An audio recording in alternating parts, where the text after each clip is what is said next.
Merci beaucoup à toutes et à tous d'être venus ce soir. Je suis très contente d'être avec vous pour ce cycle de conférences. Et alors, je m'appelle Clémence Perronnet et je suis sociologue.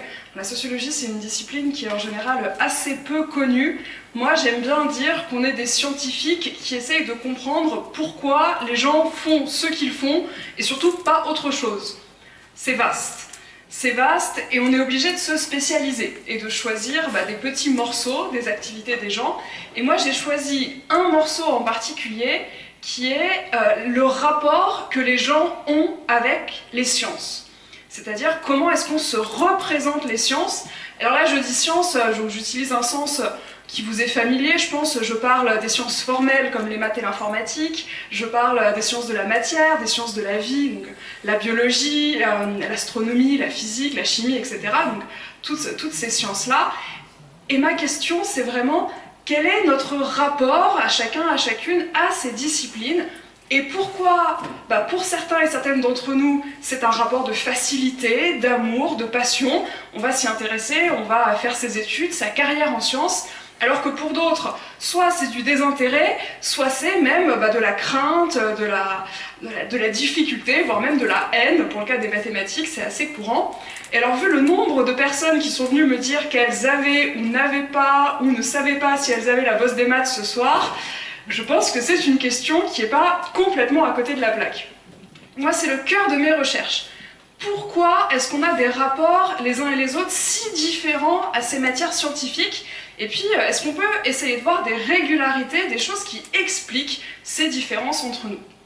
Donc à partir de là, j'ai essayé de creuser dans mon travail de recherche un peu un mystère, un problème. C'est toujours un bon point de départ de partir d'un mystère. Et le mystère, le problème que je voudrais vous exposer aujourd'hui et puis qui va nous accompagner tout au long de cette conférence, c'est en fait pas mal d'idées reçues qu'on a sur les sciences et sur les mathématiques aussi. Et en fait, quand on réfléchit à ces idées reçues qu'on partage toutes et tous, on se rend compte qu'elles sont très contradictoires.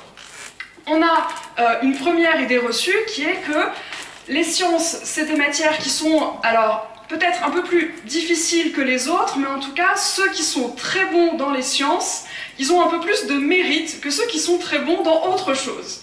C'est quand même un poil mieux d'être un excellent mathématicien ou une excellente informaticienne que d'être super fort en sport. Ça nous vexe quand on est du mauvais côté, mais on a traversé l'école et on a aussi vécu le monde social et le monde du travail, et donc on sait que les personnes qui sont bonnes et qui réussissent dans les matières scientifiques, ce sont celles qui vont avoir symboliquement le plus de récompenses finalement, le plus d'avantages. Alors des avantages symboliques, on va dire c'est quand même un peu mieux, mais aussi des avantages économiques. Ça veut dire des carrières, ça veut dire avoir accès à des postes où on peut mieux gagner sa vie que d'autres. Donc il y a cette hiérarchie et ce pouvoir-là des disciplines scientifiques. Mais il y a aussi une autre idée qu'on a et qu'on partage, qui est que ces disciplines scientifiques, et en particulier les mathématiques, la physique, elles seraient un peu plus ouvertes d'accès que des humanités, que les disciplines littéraires. On a cette idée que finalement, ça dépendrait un petit peu moins de notre famille et de l'héritage familial, et surtout de toute la culture générale des familles. Donc on a cette idée partagée qui est que finalement, si on n'a pas une famille super forte à l'école et qui nous pousse derrière, c'est peut-être un peu plus facile d'entrer dans les sciences et dans les mathématiques, qui seraient peut-être plus logiques, plus rationnelles, plus faciles d'accès, que d'entrer dans la littérature, dans l'histoire, dans l'art, dans des disciplines qu'on associe à un héritage familial plus important.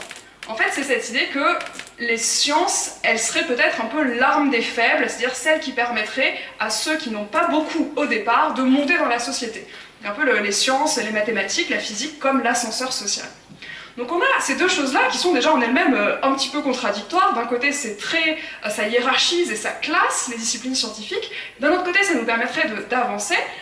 Et puis, ce qui est moi mon paradoxe et mon point de départ, c'est qu'en fait, cette idée que c'est plus facile d'entrer et de faire carrière dans les sciences que dans les lettres et les humanités, en fait, elle n'est pas vraie du tout. Elle ne se vérifie pas du tout quand on regarde ce qui se passe dans le monde social. Donc c'est ça qu'on va faire, on va regarder ça parce que, alors c'est quelque chose que je croyais avant de commencer, c'est quelque chose que beaucoup d'entre nous croient encore, et c'est normal, c'est vraiment une idée partagée qu'on a. Donc on va regarder ça, et donc je vais d'abord vous montrer ça, vous montrer comment finalement il y a des inégalités face aux sciences, donc c'est pour ça qu'il y a ce titre, les inégalités devant les sciences, comment finalement c'est pas si neutre, c'est pas si facile d'accéder aux mathématiques, à la physique, à la chimie et à ces disciplines-là. En fait, selon d'où l'on vient, selon notre sexe, selon notre milieu d'origine, on n'a pas littéralement les mêmes chances d'y aller, puis après on se demandera pourquoi, parce que bon, c'est bien de décrire, mais c'est encore mieux d'expliquer et puis de comprendre ces phénomènes-là. Donc mon point de départ, ce sont... Mais si ça marchait, on l'a testé tout à l'heure.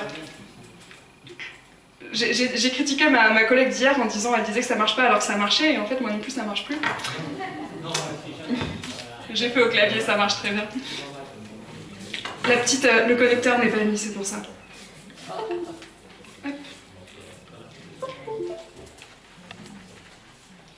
Notre première étape, donc, c'est cette question des sciences et des inégalités. Et vous comprendrez pourquoi j'ai choisi de l'illustrer avec les héroïnes d'un film que vous avez peut-être vu, qui s'appelle Les Figures de l'ombre, et qui, si vous l'avez vu, montre bien à quel point déjà être une femme et être une femme noire, c'était mal parti pour être reconnue et avoir son travail accepté à la NASA.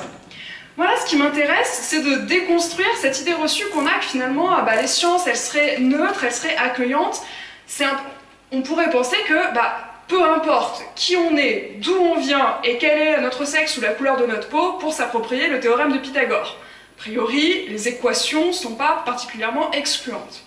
Et pourtant, on va voir, en fait, si on compare qui fait des sciences et qui vit dans notre société, qu'il y a des inégalités et des choses qui, finalement, reviennent toujours et sont facilement constatables.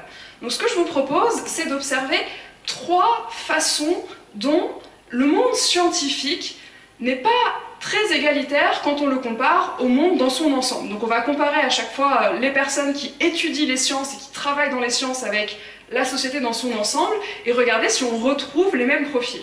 Et on va explorer 3 grosses caractéristiques. Bien sûr, d'abord, on va explorer le genre, c'est-à-dire homme, femme, qu'est-ce que ça fait sur les carrières scientifiques, mais pas que. On parle beaucoup des inégalités de genre en sciences. Il est admis maintenant qu'il y a une difficulté pour les femmes de se faire reconnaître en sciences, mais en fait, ce ne sont pas les seuls à avoir ces difficultés-là. Et donc, je vous parlerai aussi des inégalités de classe sociale, qui sont liées au milieu social et économique d'origine, et puis aussi aux inégalités qui sont liées aux caractérisations ethno-raciales des personnes. Et alors là, je vais parler en fait de tous les phénomènes de racisme, c'est-à-dire de tous les phénomènes de discrimination de personnes qui peuvent être fondés sur la consonance de leur nom, la couleur de leur peau, leur pays d'origine, leur religion, etc. Et voir comment tout ça aussi, ça impacte en fait les rapports aux sciences. Mais avant ça, je voulais très vite vous parler de quelque chose que vous connaissez, mais dont vous connaissez peut-être pas l'histoire, qui est la prise de pouvoir des sciences, que j'ai illustré par ce petit dessin de l'actu en patate avec la filière S. Donc c'était les filières jusqu'à 2019, mais on les connaît encore, la filière scientifique dorée et puis la filière littéraire en ruine. Si vous avez traversé le système scolaire, c'est quand même vraiment quelque chose qui vous est très familier. Il vaut mieux faire une filière scientifique qu'une filière littéraire, c'est plus prestigieux, c'est plus intéressant, on y envoie les meilleurs élèves, c'est ce qu'on appelle la voie royale, les filières scientifiques. C'est symbolique, mais pas que. Effectivement, les élèves qui font une filière scientifique ont une meilleure intégration dans les études supérieures et sont facilités dans la suite de leurs études et de leur carrière. Mais déjà, ce qui est très intéressant, c'est de se rendre compte que ça n'a pas du tout toujours été le cas. Parce qu'on pourrait penser que finalement, il y a peut-être une bonne raison.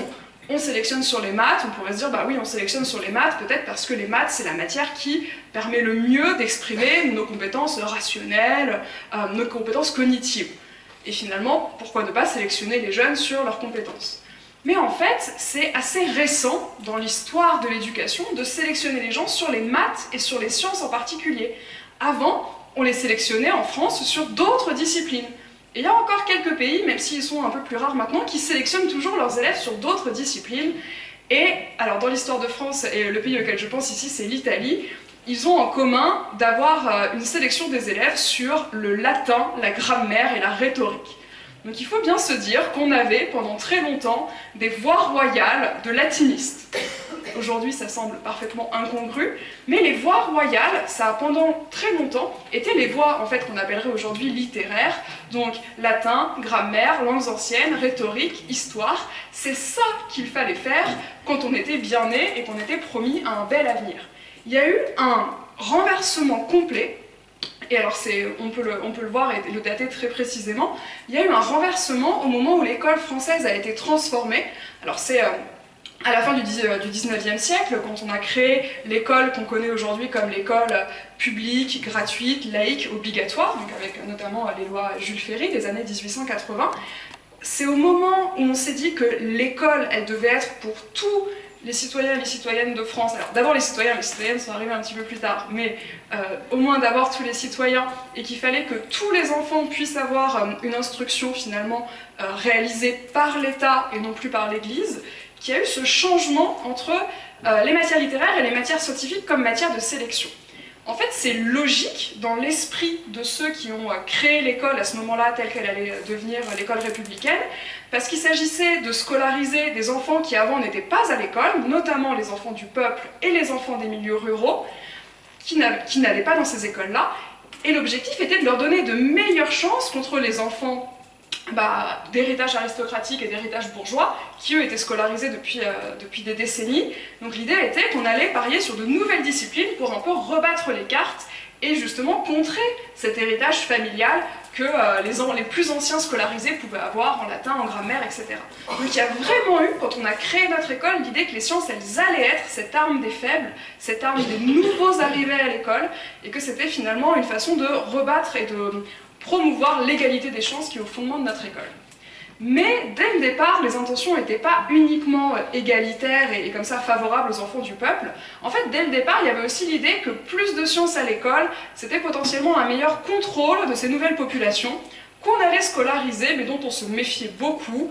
Les enfants du peuple et la population des campagnes, on s'en méfiait énormément dans le pouvoir central, en fait, du 19e siècle, et dans un contexte de grandes perturbations économiques. On a des changements de régime en permanence à ce moment-là. Donc la grande crainte, c'est des renversements, c'est des révolutions, c'est des révoltes.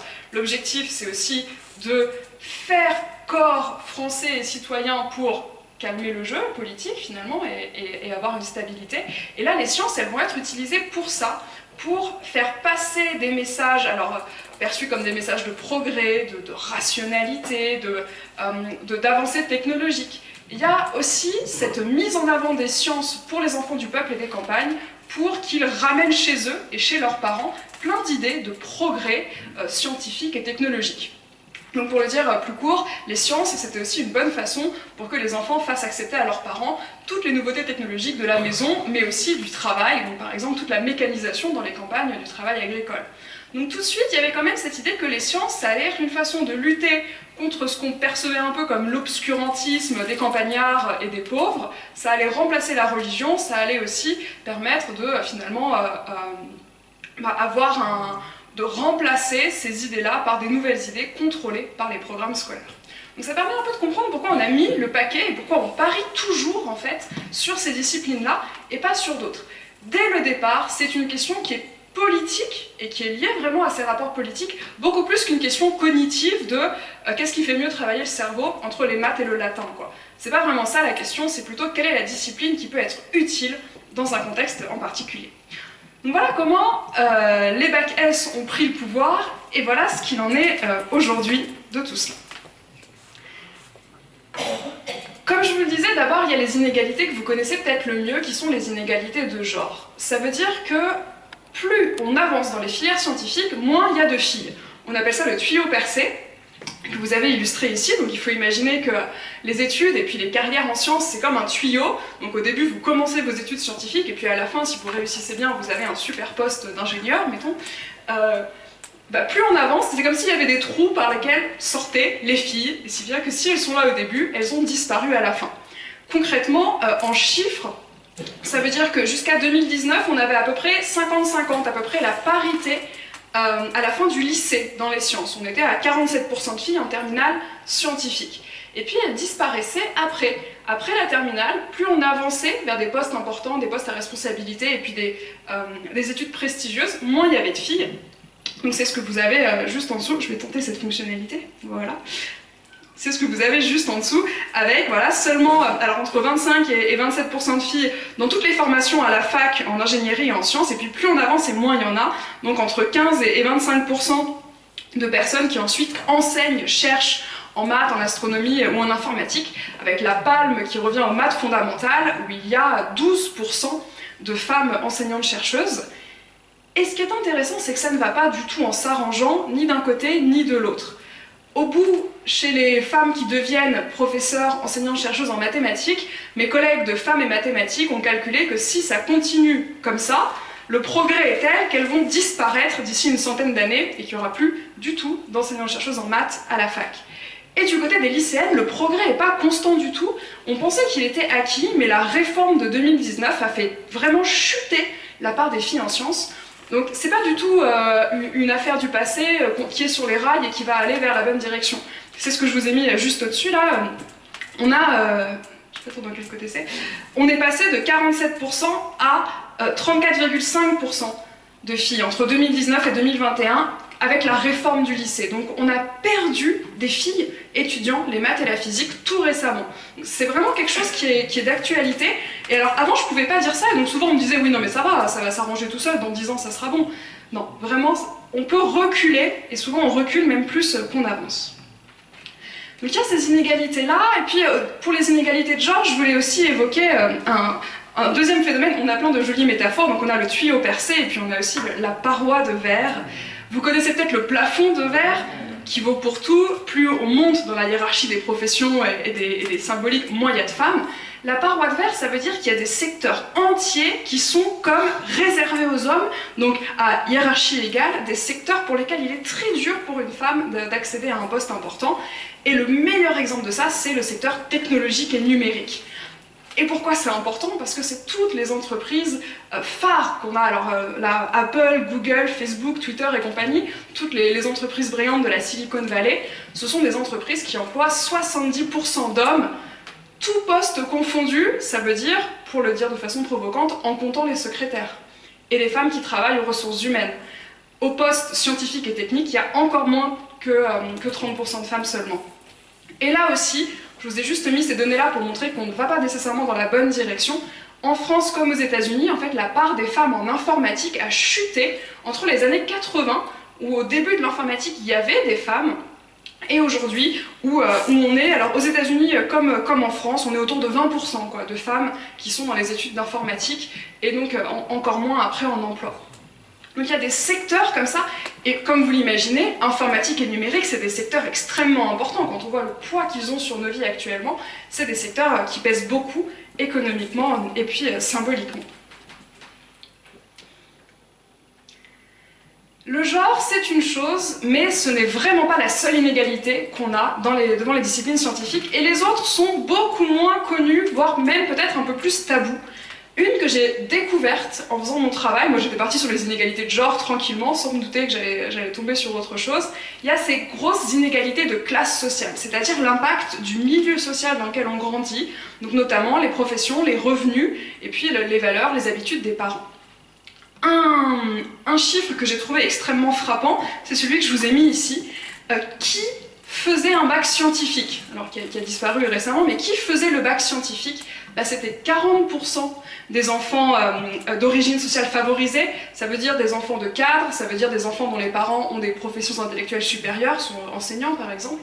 40% d'entre eux faisaient un bac S, seulement 10% des enfants d'origine sociale défavorisée, ici ça veut dire dont les parents étaient ouvriers et employés. Ça veut dire que sur une génération, on n'a que 10% des enfants d'ouvriers et employés et seulement 5% des enfants d'ouvriers non qualifiés qui faisaient un bac S. Ça remet drôlement en cause cette idée que les sciences et les maths, c'est l'arme des faibles. Déjà, pour y arriver au bac S, il faut être sacrément bien doté, finalement, au départ. Alors ces chiffres-là sont un petit peu vieux, parce que ce sont des chiffres qui sont construits pas si régulièrement que ça, sur des grosses cohortes qui prennent en compte un très grand nombre d'enfants français, mais la dernière donnée qu'on a qui nous montre que c'est pas du tout en train de s'arranger, c'est celle qui est toute récente, de 2021. Encore une fois, les enfants d'origine sociale favorisée, les enfants de cadres, les enfants de professions intellectuelles, ils sont toujours plus nombreux en maths et en physique-chimie. Donc en gros, ils sont 39% des élèves en tout, mais ils sont 54% de ceux qui font des maths et de la physique. Donc des inégalités de classe sociale aussi fortes finalement que les inégalités de genre et beaucoup moins discutées. Et puis il y a une dernière catégorie d'inégalités, qui est celle-là encore plus difficile à amener, encore plus tabou, surtout en France où on ne la considère même pas puisqu'on ne s'autorise pas en fait à essayer de la tester dans les statistiques et les observations qu'on fait. Donc là j'ai été chercher des chiffres internationaux, des chiffres anglo-saxons. Donc là ce sont des données sur la situation inégalitaire en sciences au regard de la couleur de la peau pour le contexte américain. Donc sur ce graphique-là, vous avez une comparaison avec d'un côté le poids des personnes dans la population américaine travailleuse dans son ensemble, et de l'autre côté, qui est en sciences. Et ce que vous voyez, c'est que les hommes blancs, ils représentent 31% de la population, mais 49% des travailleurs et des travailleuses dans des sciences et de l'ingénierie, donc ils sont très surreprésentés. Vous voyez au passage que les femmes, elles, sont très sous-représentées, mais surtout que d'autres sous-représentées, ce sont les personnes de couleur. Donc là, pour le coup, les personnes noires, les personnes hispaniques, les personnes amérindiennes, elles représentent toutes 31% de la population, seulement 11% des personnes qui travaillent dans les sciences et dans l'ingénierie. Le Royaume-Uni fait des chiffres aussi qui sont très similaires et qui obtiennent les mêmes résultats. Donc voilà le constat terrifiant. Il y a ces trois groupes qui sont très sous-représentés dans les sciences, donc on ne les retrouve pas comme on pourrait les retrouver. Les femmes, les personnes qui sont issues de milieux modestes, des classes populaires, et puis les personnes qui viennent des minorités. Donc on a en fait ce triple phénomène par rapport aux études et aux carrières scientifiques, du sexisme, de l'élitisme et aussi une part de racisme assez importante. Donc ça écorne un peu l'image qu'on peut avoir des sciences comme ascenseur social, et c'est finalement le constat que je voulais vous proposer aujourd'hui. Maintenant qu'on a le constat, il nous faut des explications. On va pas s'arrêter là et on va se demander pourquoi on a ça. Comment ça se fait qu'il existe ces écarts-là? Comment on explique les inégalités? Et pour ça, je voulais d'abord vous proposer de voir que certaines des explications qui nous semblent les plus évidentes et qu'on a déjà entendues sont soit incomplètes, soit parfois complètement fausses. Donc il y a plusieurs hypothèses fausses que je voulais vous présenter dans un premier temps. Et la première, c'est celle qu'on aurait la fameuse bosse des maths. Donc là, c'est vraiment le moment où la bosse des maths n'existe pas. La première hypothèse, c'est qu'on n'aurait pas le choix de nos compétences, de nos goûts, de nos intérêts pour les sciences et les maths. Ça serait dans nos cerveaux, ça serait donné à la naissance, on aurait la bosse, alors la bosse, les hormones, tout ce que vous voulez, on aurait quelque chose d'inné qui nous pousserait vers les matières scientifiques où on l'aurait pas de bol. Donc est-ce qu'on a des cerveaux roses, bleus ou scientifiques? Alors ça a été testé et re-retesté pour les hommes et pour les femmes.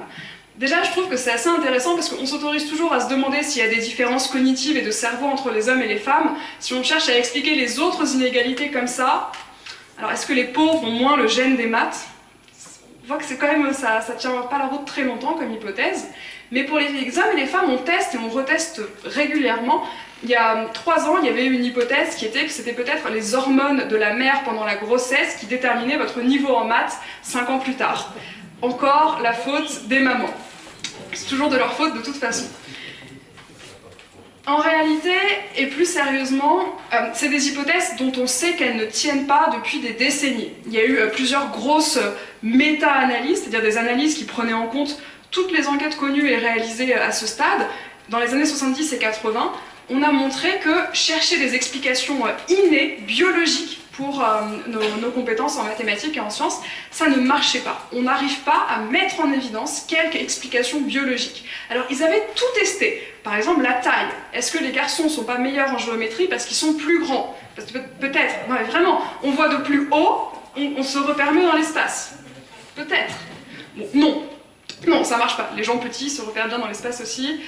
Et tout va bien. Mais vous voyez, vraiment, tout a été testé et ces études ont montré que les explications ne tiennent pas. Ce qui a tenu le plus longtemps, c'est cette idée que vous avez, je pense, toutes et toutes entendue, qui est que les femmes sont vraiment des quiches pour se repérer dans l'espace. Madame ne sait pas s'orienter, ne sait pas lire une carte, a du mal avec le GPS, etc. Bon ça, c'est faux. Mais on sait d'où vient cette idée reçue. Elle vient d'expérimentations en psychologie et en neurosciences qu'on avait réalisé dans les années 50 et au début des années 60, où on avait testé les compétences cognitives de jeunes filles et de jeunes garçons, et puis de femmes et d'hommes. Et là, effectivement, les femmes étaient moins compétentes pour identifier les rotations spatiales des objets qui tournaient dans l'espace. Sauf que deux problèmes avec cette expérimentation-là. Elles ont toutes été, enfin ces résultats-là de grosses différences filles-garçons ont été obtenus avant l'harmonisation des programmes scolaires et la mixité scolaire, aux États-Unis comme en France. Donc on mesurait des grosses différences entre les filles et les garçons quand on envoyait beaucoup moins les filles à l'école. Étrange, si vous passez moins de temps à éduquer quelqu'un et à lui apprendre des choses, il sera peut-être moins bon. Un grand mystère de l'humanité. Et puis, surtout, quand ils testaient l'apprentissage de cette compétence, les résultats étaient rattrapés, c'est-à-dire que si on testait des gens sur leurs compétences de rotation spatiale, on avait des différences, puis on leur faisait apprendre un apprentissage rapide de la tâche, et après, une fois que tout le monde avait appris la même chose, tout le monde avait la même compétence. Donc c'était pas du tout un repérage d'incompétences naturelles qui serait liée à quelque chose dans le cerveau féminin qui serait incapable de faire des rotations mentales. On observe, et c'est toujours le cas, des différences qui sont liées à l'apprentissage. Si on apprend moins à faire quelque chose, on sait moins bien le faire. Tout simplement.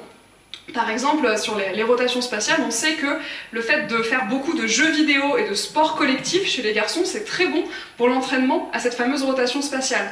Et ça explique une partie de la différence qu'on peut avoir entre des garçons qui font beaucoup de jeux sur ordinateur et de sports collectifs versus des jeunes filles qui font d'autres activités. Et si les tâches ressemblent à celles auxquelles on entraîne les garçons, forcément les résultats sont meilleurs. Donc ça fait plusieurs décennies qu'on sait que les explications biologiques de nos cerveaux, de nos gènes, de nos hormones vraiment ne tiennent pas. On continue de chercher, mais à ce stade on ne trouve toujours pas. Donc cette explication-là, on peut vraiment raisonnablement la mettre de côté jusqu'à ce qu'on trouve éventuellement une différence, mais pour l'instant, pas de différence signée, donc pas de boss des maths qui nous serait donné au départ. Si c'est pas naturel, peut-être que c'est juste une affaire de compétences. Bon, ok, c'est peut-être pas là à la naissance, mais peut-être qu'il y en a juste certains d'entre nous qui sont moins bons, et notamment les filles, et que c'est pour ça qu'elles ne font pas les carrières en sciences que font les garçons. On va quand même pas recruter des filles si c'est pour qu'elles soient moins bonnes que leurs petits camarades. Dans les faits, c'est un argument qui ne marche pas non plus, puisque si on compare la performance avec ensuite la participation aux études scientifiques, on voit que ça ne tient pas la route, au sens où aujourd'hui, dans la plupart des pays, alors on a un gros groupe d'une vingtaine de pays qui sont les pays de l'Organisation de coopération et de développement économique. On teste le niveau des élèves à plusieurs âges, mais à 15 ans notamment. Donc il y a beaucoup de pays qui participent à ça, on teste leur niveau avec des tests standardisés dans plusieurs disciplines, notamment les sciences et les mathématiques, et on compare bien sûr filles, garçons, etc. Et ce qui apparaît, c'est que ça fait quelques années, donc depuis aussi l'harmonisation des programmes scolaires, que c'est pas significatif les différences de score, de performance filles-garçons dans les différents pays. Donc il y a des pays où les garçons réussissent un peu mieux, des pays où les filles réussissent un peu mieux. En France, ça fait à peu près 5 ans que la marge de différence filles-garçons n'est plus significative. Le score est identique. Par contre, qui continue, qui va s'inscrire en sciences à l'université, là l'écart il est significatif. Et on ne retrouve pas, l'écart de performance n'est pas du tout proportionnel à l'écart ensuite d'inscription et de participation. Donc c'est vraiment pas, en tout cas pour le genre, parce qu'elles sont moins performantes que les jeunes filles qui font pas des sciences, et ça on le vérifie aussi, en France on a plein d'études assez impressionnantes sur à partir de quelle note au lycée on autorise une jeune fille à faire un bac S, et combien il faut pour qu'on puisse lui dire oui vas-y tu risques de réussir, enfin non, tu as tes chances plutôt de réussite en terminale, et la note attendue des jeunes filles est bien plus élevée que la note attendue des garçons. Donc mettant que, il me semble qu'il y a 4 points d'écart de mémoire entre une fille va devoir avoir 16 sur 20 pour être considérée comme étant parfaitement capable de réussir en terminale S, alors qu'un garçon à 12 ou 13 va être perçu lui aussi comme parfaitement capable de réussir en terminale S. Donc compétences et performance ne marchent pas du tout pour les inégalités de genre, mais fonctionnent néanmoins pour un peu les autres inégalités, pour les inégalités de classe sociale notamment. Et là on a la palme, la France est le pays, de tous ces pays testés, la France est le pays où le milieu social d'origine impacte le plus votre score de maths. Ça veut dire que la France est le pays où, en fait, les enfants issus de familles pauvres sont les plus mauvais en maths. Ce qui est quand même un résultat terrible. Ça veut dire que vraiment, la famille dans laquelle vous êtes originaire a un impact énorme sur le niveau de maths que vous avez à 15 ans, avec bien sûr l'effet des difficultés du contexte familial que l'école ne rattrape pas. Il y a des pays où l'école compense ça. Donc c'est pas une affaire de cerveau, c'est pas une affaire de performance. Est-ce que c'est pas juste une question de goût, finalement? On va pas forcer des gens à faire des maths et à faire des sciences s'ils n'en ont pas envie, et c'est important de le rappeler, parce qu'après tout, il y a plein d'autres activités, plein d'autres disciplines à explorer. Mais cela dit, quand on dit est-ce que c'est pas juste une question de goût, souvent derrière, il y a aussi l'idée que nos goûts, ils nous sont un petit peu innés, qu'on les a pas choisis et qu'on était comme ça, et que là, on retombe un peu sur notre bosse des maths, mais peut-être juste avec l'amour des maths, on l'a ou on ne l'a pas, c'est comme ça, et qu'est-ce qu'on peut y faire? Et là, c'est vraiment l'idée que je voudrais transmettre, c'est cette idée qui est bien connue en sociologie, qui est que nos goûts, on les apprend autant que nos compétences. Ce qu'on aime, ce qu'on n'aime pas, ce qui nous intéresse et ce qui ne nous intéresse pas, on l'apprend autant que ce pourquoi on est bon, moins bon. Donc, goût et intérêt, ça s'apprend aussi dès le plus jeune âge, et on le vérifie dans nos enquêtes, parce que chez les enfants de 6 ans, on ne voit pas de différence de goût, de curiosité. Est-ce que tu aimes les sciences? Qu'est-ce que tu as envie de faire plus tard? Voilà. Filles, garçons, milieux sociaux favorisés, défavorisés, enfants de toutes les couleurs. L'envie de faire des sciences, la curiosité scientifique, l'envie de devenir astronome, etc. Enfin, astronaute plutôt à 6 ans, avant de découvrir l'astronomie, elle est partagée à 6 ans. Le goût, il disparaît à un moment, et à 15 ans, on a les fameux écarts. À 15 ans, les filles disent « ça m'intéresse moins, je suis moins curieuse, en fait, j'ai pas trop envie de devenir astronaute, je préférais devenir médecin. » Ou plutôt travailler dans un métier social. Et en fait, c'est un moment qu'on peut situer assez précisément entre, pour le contexte français, la fin de l'école primaire et le collège. C'est un moment crucial où le goût va décrocher. Donc le goût, il est utile, mais, et c'est ce qu'on va se demander après, il faut se demander pourquoi il est perdu. Il ne faut pas se dire qu'il n'était pas là au départ. C'est cette idée plutôt de travailler sur la perte du goût. Et puis ça m'amène à la dernière bonne explication, finalement.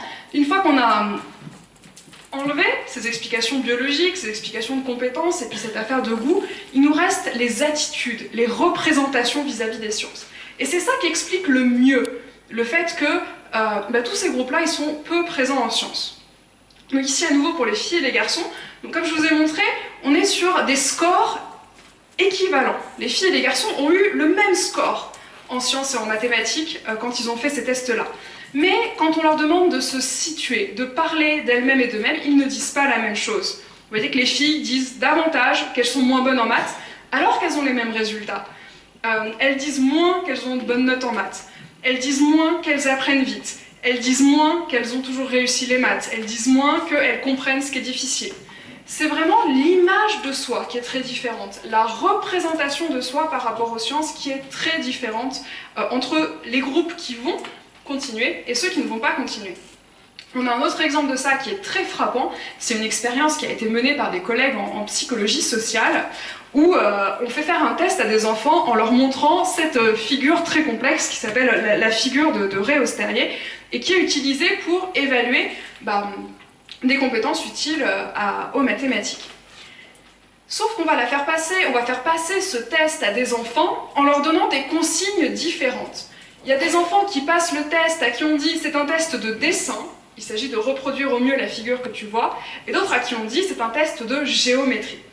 La performance des filles et des garçons n'est pas la même selon la consigne qui est donnée, alors que l'exercice est le même. Et donc comme vous le voyez, si on dit que c'est de la géométrie, eh bien ce sont les garçons qui ont le meilleur résultat. Si on dit qu'il s'agit de dessin, ce sont les filles qui ont les meilleurs résultats pour la même tâche exactement. Alors on en a d'autres, des exemples comme ça, qui montrent à quel point la présentation de ce qu'on va faire est très importante. Alors ils ont beaucoup théorisé ça, ils ont montré comment ça active des choses, ça active des stéréotypes, et en fait on est une jeune fille qui va avoir le test de géométrie, on va se dire, je sais que les filles sont un peu moins bonnes en mathématiques, on va s'inquiéter, angoisser, y penser, et perdre pas mal d'énergie cognitive pour faire son travail qu'on a sous les yeux. Donc l'attitude et la confiance en soi, c'est des points qui reviennent très souvent pour expliquer les inégalités devant les sciences. Et en même temps, moi, ils m'embêtent un peu parce que si on s'arrêtait là, on partirait avec des idées un peu incomplètes. On se dirait, bon c'est un problème d'attitude et de confiance en soi. On a des groupes qui ne croient pas en eux, qui ne se représentent pas bien vis-à-vis des sciences, et on ferait comme beaucoup de missions pour l'égalité font, on irait voir des filles, des jeunes issus des milieux modestes, et puis des jeunes issus des minorités, et on leur dirait « Allez, allez-y, allez, vous pouvez y aller, vous pouvez croire en vous-même, reprenez confiance, tout va bien se passer, ça va marcher. » Et ça fait des décennies qu'on dit ça, et que ça ne marche pas du tout. Parce qu'il nous manque un petit chaînon, un petit lien dont je parlais tout à l'heure avec le goût, qui est bah oui, mais pourquoi ce manque de confiance? Pourquoi est-ce que ces groupes-là, ils n'ont pas confiance? Pourquoi est-ce qu'ils ont ces représentations-là? Et tant qu'on ne se demande pas ça, et tant qu'on ne se dit pas que bah voilà, en fait c'est peut-être naturel aussi, peut-être que les filles elles ont naturellement moins confiance, et hop on repart au départ et on est mal barré. Donc l'idée c'est d'aller explorer ce qui fait perdre confiance. Et c'est ce que je vous propose d'explorer dans ce dernier moment, c'est les mécanismes de la perte de confiance et de ce que j'appelle l'exclusion des disciplines scientifiques et des mathématiques, avec cette idée, donc j'ai mis cette illustration-là pour montrer qu'il y a un phénomène d'exclusion au sens où ça vient pas des personnes. C'est pas les personnes qui s'auto-censurent, qui s'auto-s'excluent, qui n'ont pas confiance en elles-mêmes ou qui ont quelque chose en elles qui font que ça ne va pas. Il y a vraiment des choses qui, objectivement, les tiennent à distance et ne leur permettent pas d'aller vers les mathématiques ou d'aller vers les sciences. Alors il se passe plein de choses. Il y a beaucoup de mécanismes d'exclusion. Il se passe évidemment des choses à l'école. Vous avez tous et toutes croisé des professeurs de mathématiques, des bons, des mauvais, vous savez le poids que ça peut avoir sur des élèves, un enseignant ou une enseignante en bien ou en mal. Il y a bien évidemment le poids de la famille et des parents. Par exemple, une chose qu'on sait très bien, c'est que le fait d'avoir des parents scientifiques, c'est très positif pour devenir soi-même un ou une scientifique. Le fait d'avoir une mère scientifique, c'est ce qui prédestine le mieux à être soi-même une femme scientifique. Donc il y a l'école, il y a la famille, mais aujourd'hui je voulais moins parler de ça et plutôt insister sur deux, donc j'en sélectionne deux parmi tous les facteurs, deux facteurs que je voulais vous présenter. Le premier c'est un facteur historique et le deuxième ça sera sur la culture scientifique. Mais d'abord, je voulais vous parler d'histoire, parce que j'évoquais un petit peu au début la création de l'école, et puis comment on a mis les sciences au cœur de l'école, mais je trouve qu'on oublie souvent à quel point, pendant des siècles et des siècles, on n'a pas du tout essayé d'être égalitaire, et surtout par rapport aux sciences et par rapport à la construction du savoir, et au contraire, on a tout fait pour que les jeunes femmes, les enfants du peuple et les minorités n'aient surtout pas accès aux sciences et au savoir. Et donc on se retourne aujourd'hui, depuis quelques décennies, en se disant bon allez maintenant on les laisse entrer, et on s'étonne qu'ils ne viennent pas en courant et qu'ils ne soient pas présents. Mais il ne faut pas oublier le poids de ces mécanismes-là, de ces mécanismes historiques, et notamment le fait qu'ils sont toujours présents. On a encore énormément dans nos sociétés des traces de cela, et notamment une collection, donc c'est ma collection préférée, c'est ma collection de grands hommes qui ne veulent surtout pas que des femmes fassent des sciences. J'en ai deux, j'en ai toute une collection, j'en ai vraiment des dizaines, mais j'en ai gardé deux seulement ici, parce qu'ils sont intéressants. Camille C, qui est juste derrière moi, il a porté la loi sur les lycées de jeunes filles. On peut se dire super, il a permis aux jeunes filles d'aller au lycée. Oui, mais alors, quand même, attention, comme il le dit lui-même, il ne s'agit ni de détourner les femmes de leur véritable vocation, qui est d'élever leurs enfants, et de tenir leur ménage, ni de les transformer en savants, en bas bleus, en ergoteuses. Il s'agit de cultiver les dons heureux que la nature leur a prodigués pour les mettre en état de mieux remplir des devoirs sérieux que la nature leur a imposés. Vous êtes d'accord, monsieur? On envoie les lycéennes au lycée pour qu'elles tiennent mieux leur maison. Comme on les envoyait avant dans des centres ménagers, hein, comme il y en avait, on l'a vu, je l'ai vu tout à l'heure dans le centre-ville. Bien sûr, on a scolarisé de plus en plus longtemps les femmes, mais c'était d'abord parce qu'on scolarisait de plus en plus longtemps les hommes aussi, qu'on passait, il y a vraiment un historique derrière, hein. Il y a le passage d'une société industrielle à une société tertiaire, la montée en compétence du peuple, et bon, il faut aussi faire monter en compétence un petit peu les femmes, sinon les hommes vont s'ennuyer à la maison, avec qui font-ils des discussions? Donc il faut faire monter madame un petit peu, tout en la maintenant quand même dans ce rôle-là. On n'est pas dans une volonté d'émanciper les femmes et d'en faire de grandes scientifiques. Et puis notre ami Jules Verne aussi, qui est un symbole important des sciences en France, qui, à l'ouverture de leur lycée, disait aux jeunes filles d'Amiens « Prenez garde de ne pas vous égarer en courant dans le domaine scientifique, et puissiez-vous, en sortant du cours de chimie générale, savoir confectionner un pot-au-feu. » c'était pas, voilà, il était sérieux, mais ça illustre bien, ça condense bien tout ce que je vous expliquais, cette idée qu'il ne s'agit pas pour les femmes d'accéder au savoir et surtout pas au pouvoir, il s'agit d'aller aussi dans cette idée de progrès. Alors, on a cette histoire qui est longue, mais ce qui est assez intéressant, c'est que cette difficulté pour les femmes d'être prises au sérieux dans les milieux du savoir et du pouvoir, elle existe toujours, elle est toujours bien présente, elle n'est pas uniquement historique, mais pour ce qui est des sciences en particulier, j'aime toujours rappeler aussi qu'on n'a pas du tout enseigné les mêmes sciences aux filles et aux garçons, et surtout aux jeunes des villes et aux jeunes des campagnes, pendant, pareil, des décennies. Donc là, vous avez 4 manuels de sciences. Alors il y a sciences filles de la campagne, filles de la ville, garçons de la ville et garçons de la campagne. C'est des manuels scolaires qui étaient dans les classes jusque dans les années 70. En même temps qu'on faisait des exos de maths, on apprenait des choses sur sa place dans le monde social. Alors ils sont écrits un peu petits, mais je peux vous en lire quelques-uns. Ici, c'est des exercices garçons, et à côté, c'est des exercices filles. C'est des maths. Quoi de plus neutre que les maths? Alors côté garçon, on a le père de Jean qui achète un camion. Alors il le paye comptant, mais on a une remise de 4%, donc il faut calculer. Puis il y a Pierre qui veut s'acheter une moto, donc là pareil, il paye en billets, il faut faire le calcul. Le père prend des billets de chemin de fer, et le dernier, c'est le papa de René veut faire installer le téléphone et il doit mesurer le câble. Vous voyez aussi comment on passe le « allez, faites installer le téléphone là, il est temps dans les campagnes, mettez-vous à la page ». Le père, il s'occupe des déplacements, il s'occupe de la technique, il s'occupe de l'automobile. Maman, de l'autre côté, fait des maths différemment, en faisant des pots de confiture, donc on calcule les fruits et le sucre. Maman, elle achète une petite table et une chaise pour bébé. Et maman, elle confectionne un costume pour son garçonnet, puis elle met 11h15 minutes pour faire 5 chemisettes. Combien de temps lui faut-il pour faire une chemisette? Maman, elle cuisine, elle s'occupe de bébé, bien sûr, et elle fait les vêtements. L'idée, c'est de montrer que dans les manuels de sciences, dans les manuels de maths, on n'apprenait pas que l'arithmétique, on apprenait aussi toutes sortes de valeurs, et on apprenait ces choses différentes jusqu'à assez récemment. L'harmonisation des programmes, c'est 1975 seulement. C'est il y a vraiment pas si longtemps. Ça fait vraiment pas si longtemps qu'on a décidé d'enseigner la même chose et d'avoir les mêmes objectifs pour les filles et pour les garçons.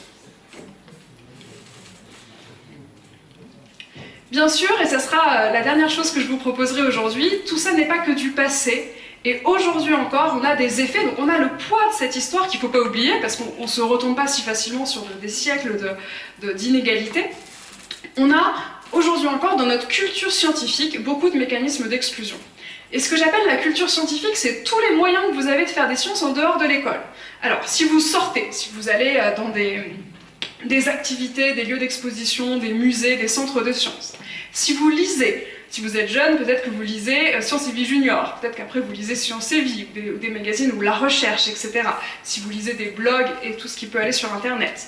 Si vous regardez des documentaires, des séries scientifiques, si vous écoutez à la radio des émissions pareilles sur les sciences et ces activités-là, ou si vous êtes amateur, si vous faites la nuit des étoiles, ou si vous étiez enfant avec des coffrets de petits chimistes ou des choses comme ça, tout ça, ça a été des façons de voir les sciences en dehors de l'école, pour nous écarter un peu de la problématique école et voir ce qu'on a.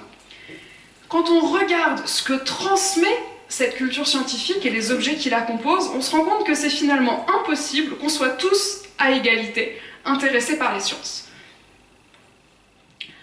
C'est une culture qui est fondamentalement masculine. Quels que soient les supports qu'on regarde, on va tomber sur à peu près 2 tiers d'hommes pour 1 tiers de femmes. On a compté, voilà ce que font les sociologues, on compte les hommes et les femmes dans tous les supports de culture scientifique. Alors on a compté Sciences et Vie Junior, C'est pas sorcier, des séries télé, des musées.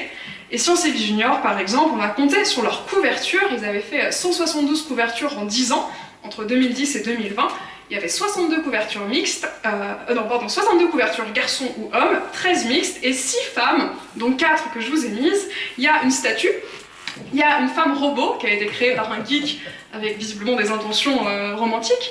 Il y a une jeune fille qui fait du surf, mais en dessous vous avez une autre femme robot créée pareil avec des intentions romantiques à l'effigie de Scarlett Johansson. Et puis il y a cette dame qui crie parce qu'elle est terrorisée par les extraterrestres. C'est 4 des 6 femmes qui ont fait la couverture en 10 ans de Sciences et Vie Junior. À l'intérieur, c'est pas tellement mieux. Et je montre Sciences et Vie, mais en fait c'est pareil dans C'est pas sorcier, c'est pareil dans les musées. Ce qu'on a constaté, c'est vraiment cette règle de l'absence de femmes en général L'absence de femmes scientifiques aussi, quand il y a des femmes, souvent elles sont dans des situations très stéréotypées, c'est des femmes présentées comme des objets, présentées dans des clichés, comme elles s'occupent de leur apparence, ou elles sont à la cuisine, ou comme dans les manuels des années 60, dans les sciences et vides des années 2020. Et je vous ai mis aussi l'exemple des jouets, donc si vous avez déjà essayé d'acheter des jouets éducatifs ou scientifiques pour des enfants, une des marques les plus connues, vous allez sur leur site, et c'est la marque de jeux éducatifs. Donc, si vous êtes bien parti en vous disant je vais acheter à mon petit neveu ou ma petite nièce un jeu éducatif, vous arrivez sur garçon chimie, fille alors géographie ou bijoux, et en fait vous retrouvez sans cliquer sur le sexe à avoir des pages entières sur les sciences avec que des petits garçons, avec des tons bleus, noirs qui vous rappellent bien que c'est pour les petits garçons, et puis des pages entières avec que des jeux de création, des jeux liés plutôt aux humanités, mais surtout des jeux liés à la beauté, pour les petites filles avec les couleurs qui vont bien avec. Donc pour les femmes qui s'intéressent à la culture scientifique, c'est très difficile de trouver des personnes qui leur ressemblent. Et ça c'est un des résultats d'une enquête que j'ai menée, dont j'ai pas beaucoup parlé parce que sinon personne n'achètera mon livre, mais qui est racontée dans le livre, qui est une enquête auprès d'enfants avec qui j'ai passé 4 ans et que j'ai interviewé entre le CM1 et la 5e, et un résultat flagrant, c'était à quel point les petites filles, elles aimaient ces contenus-là quand elles étaient à l'école primaire, mais plus elles lisaient Sciences et Vie, plus elles regardaient C'est pas sorcier, moins elles y voyaient de personnes qui leur ressemblaient. Et au bout d'un moment, elles lâchaient l'affaire. Ou alors elles se disaient, bon, véridique, si je suis femme scientifique, je suis obligée d'être moche. Bon, est-ce que j'ai envie d'être moche ? Alors, il y en a qui l'assument, il y en a qui disent oui, bon je vais renoncer à ça, mais alors pour renoncer à ça, il faut derrière une famille qui soutient beaucoup, et si on a une mère scientifique ça aide, parce que là on se dit bon, peut-être qu'en fait il y a des exceptions, mais ça nécessite beaucoup de ressources pour arriver à cela. Pour la petite fille commune, on va aimer les sciences, lire des sciences, jouer des sciences, et y voir tout sauf soi-même, ce qui va finalement nous en détourner complètement. Et c'est exactement ce qui se passe. Bon, je vous l'ai déjà dit ça, c'est exactement ce qui se passe aussi pour les jeunes qui viennent des milieux favorisés et les jeunes qui viennent des minorités, parce que non seulement c'est des hommes sur la culture scientifique, les films, les séries et les journaux, mais en plus c'est pas n'importe qui, c'est pas n'importe quels hommes. Et vous avez 2 figures récurrentes qui sont le super-héros, quand je vous ai mis Scientifique Junior avec Superman, Wolverine, Iron Man, et l'autre figure c'est le savant fou, celui qui va tout faire exploser, qui va... Alors on sait pas trop s'il va sauver le monde ou le détruire, mais dans les 2 cas, c'est la super science. Ça va vite, ça va loin, ça explose, les résultats sont extraordinaires. D'ailleurs, beaucoup de nos films de super-héros ont des fondements comme ça scientifiques.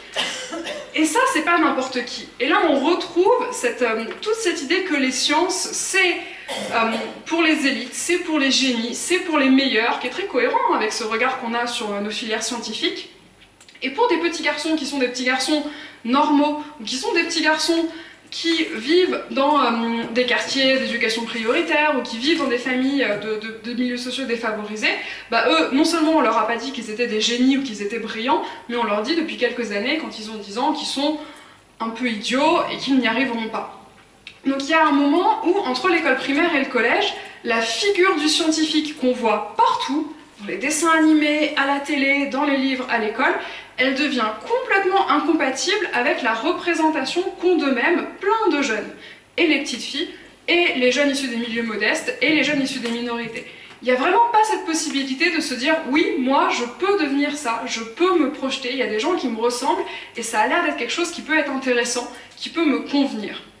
Il y a vraiment cette rupture-là, et finalement, le modèle qui est présenté, il est très restreint, il convient à un très petit nombre de personnes, et qui plus est, alors c'est un peu rigolo de voir tous ces Superman et savants fous en couverture des magazines, mais quand on sait comment ça fait écho et comment ça se concrétise dans nos politiques de recherche, nos vraies politiques de recherche, et ce qui se passe vraiment dans nos laboratoires où il faut toujours aller vite, faire mieux, avec moins d'argent, en étant super compétitif. Je crois qu'on a tous appris avec ces dernières années que c'est pas toujours la bonne politique, que parfois ça nous empêche de travailler sur des sujets qui vont devenir problématiques dans quelques années, mais qu'on voit pas... Donc on a une science qui est pas seulement comme ça dans la culture, mais qui est aussi concrètement et réellement une science de compétition et d'élitisme, qui est non seulement pas accessible pour tous et toutes, mais peut-être pas souhaitable. Et c'est ce sur quoi je vous laisserai, sur ces enjeux, sur cette idée qu'il y a des grosses inégalités dans les sciences, j'espère les avoir bien expliquées, mais aussi sur cette idée qu'il y a un enjeu important à essayer de lutter contre Alors par justice, par cette idée qu'on mérite tous et toutes d'avoir accès à ces centres d'intérêt, à ces curiosités intellectuelles, mais aussi avec un vrai enjeu scientifique, avec cette idée que plus de diversité dans les sciences, ça nous permettrait de créer des savoirs plus intéressants, plus complets, mais aussi sans doute meilleurs pour les défis qui se présentent à nous, des défis écologiques, mais aussi des défis liés à l'informatisation ou à la place énorme qu'on donne à l'intelligence artificielle. On sait aujourd'hui que l'absence de femmes, l'absence de personnes issues des minorités ou de classes sociales défavorisées dans l'intelligence artificielle, c'est un énorme problème. On crée des technologies qui sont bonnes pour un tout petit nombre de personnes, très mauvaises pour d'autres, et plus de diversité en sciences, ça serait aussi une façon d'aller dans une meilleure direction de ce point de vue-là. Voilà, merci beaucoup.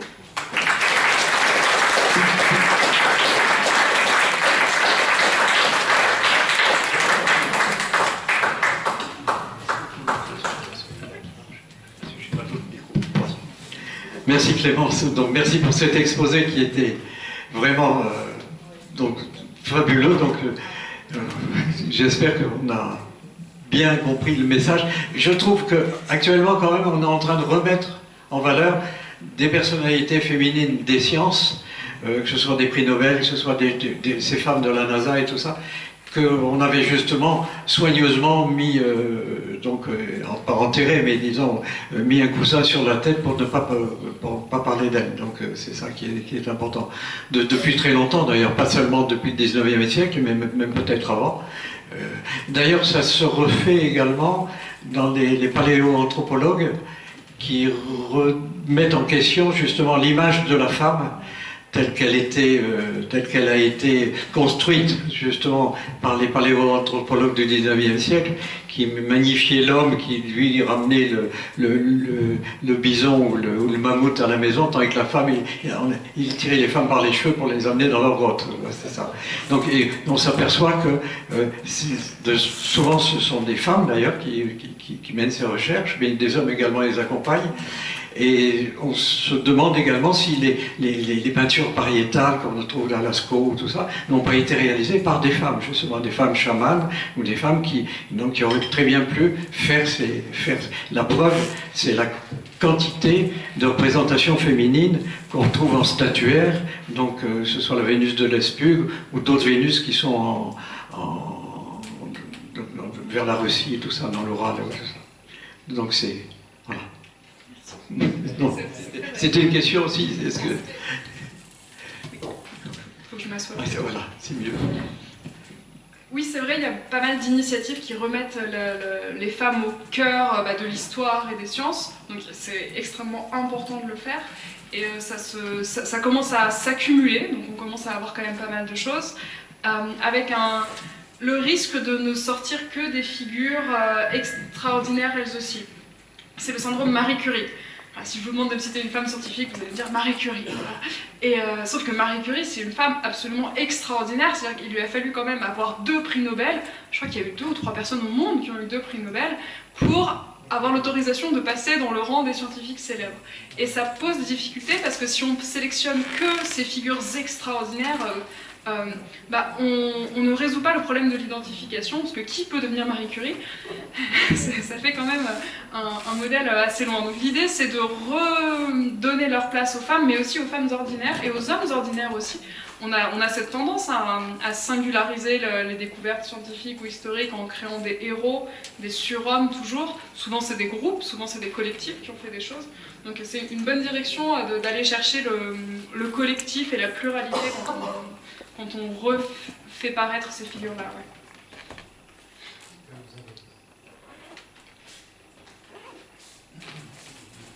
Ouais. C'était mon ami du train. Ah, parce qu'il vous a parlé du train, c'est ça?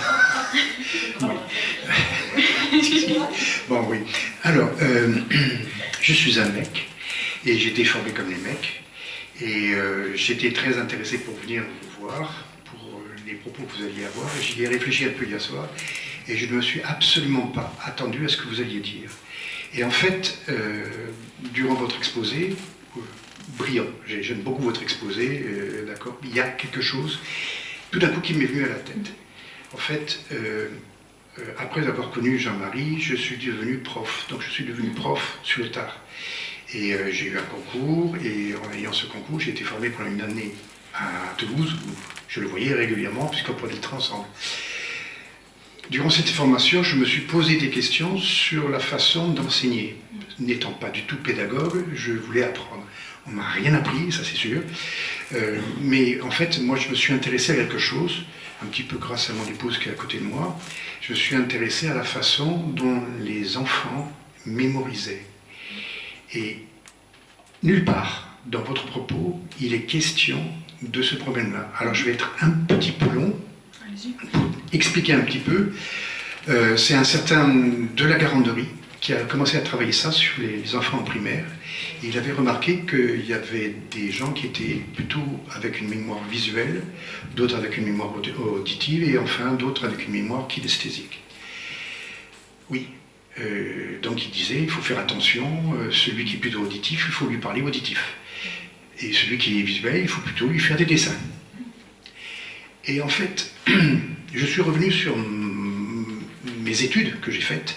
J'ai fait des hautes études, comme un mec. Et j'ai remarqué que, pour moi, les matières comme les mathématiques étaient horribles, très difficiles. Et d'autres matières aussi difficiles, mais quand je suis revenu sur le visuel et l'auditif, de la Garanderie dit, si vous dessinez quelque chose, ne parlez pas. Si vous parlez, ne dessinez pas. Et en fait, durant l'apprentissage à l'école, il y a quelque chose qui est essentiel en ce moment, c'est les visuels sont plutôt des mathématiciens. C'est-à-dire que c'est des gens qui ont appris dans le dessin, dans le visuel. Vous avez montré une enquête avec un dessin, etc. Je pense que peut-être que les personnes qui étaient auditives avaient beaucoup plus de difficultés à rendre compte de ce dessin. Les gens auditifs sont des gens qui aiment qu'on leur raconte des histoires. Ça veut dire qu'ils vont apprendre, à la limite, avec une chanson.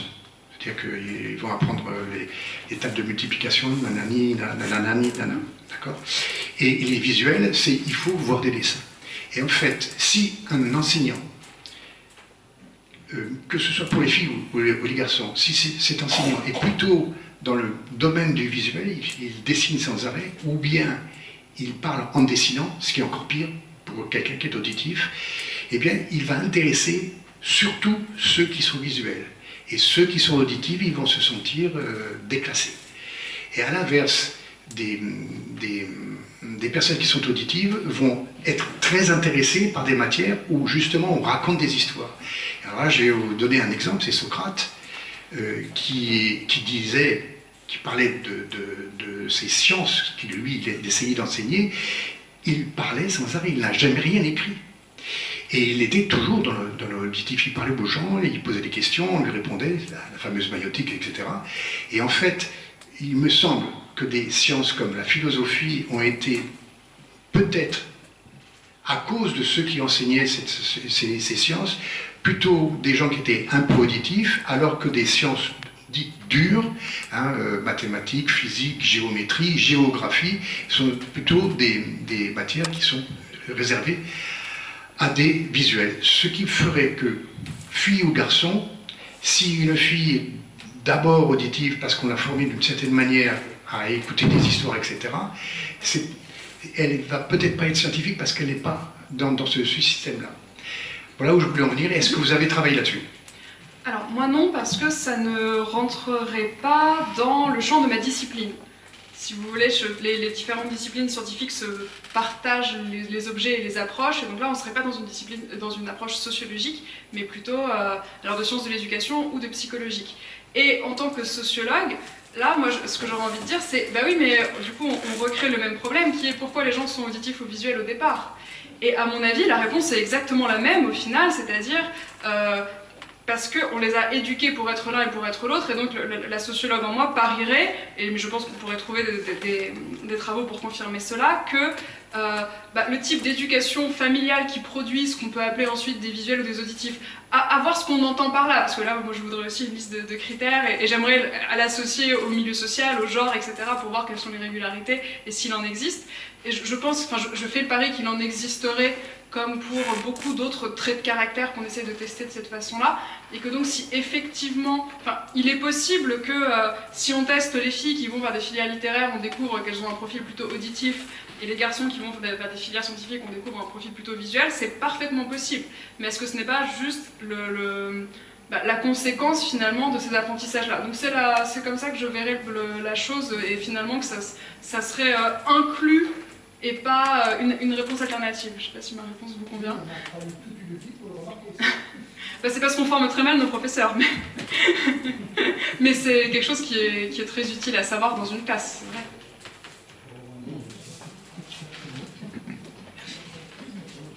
Oui, je suis tout à fait d'accord avec ce que vous dites, et c'est ce que j'ai compris de votre exposé. En fait, depuis toujours, il y a eu des pseudo-scientifiques ou des pseudo-savants qui ont tenté de démontrer que les inégalités sociales, de genre, de race, de classe, sont basées sur des différences naturelles. Et c'est archi faux. Voilà, première remarque. La deuxième, ce que j'ai bien apprécié, c'est votre conclusion. À savoir que quand on réalise tout ça, ces différences, ces discriminations entre genre, entre classe, entre histoire et culture, on réalise le gâchis énorme que l'on connaît dans cette société. Car si les femmes, les blacks, ceux qu'on veut, les fils d'ouvriers, autant que les fils d'ingénieurs ou de grands savants, avaient les moyens de développer ce qu'ils ont dans leur tête, dans leur cœur aussi d'ailleurs, hein, qu'est-ce qu'on saurait bien? Je suis tout à fait d'accord. Oui, je suis tout à fait d'accord, et gâchis et danger en fait d'une certaine façon, parce que y a des conséquences qui vont être néfastes pour nous tous, y compris pour ceux qui font les sciences. Hein, certaines des conséquences de nos technologies, qu'on a déjà, mais il y a des conséquences en médecine par exemple. On sait qu'on traite moins bien les femmes pour certaines choses, les personnes de couleur pour d'autres choses. Donc, on a déjà des conséquences assez néfastes et dangereuses en fait, en plus du gâchis intellectuel. Donc oui, je suis tout à fait d'accord. Le début était parfaitement résumé. Donc je vous embauche pour promouvoir. Merci et bravo pour votre démonstration percutante. Alors il se trouve qu'Albert Jacquard, qui était mon collègue à Paris, a déjà résolu pas mal de problèmes. Notamment en prenant le contraire de ce qui a été dit tout à l'heure. C'est classé depuis longtemps, nous sommes différents. Hommes, femmes, il y a la dualité, et entre hommes et entre femmes, nous avons ces différences. Jacquard dénonce ceux qui profitent de ces différences pour en faire des inégalités. C'est réglé.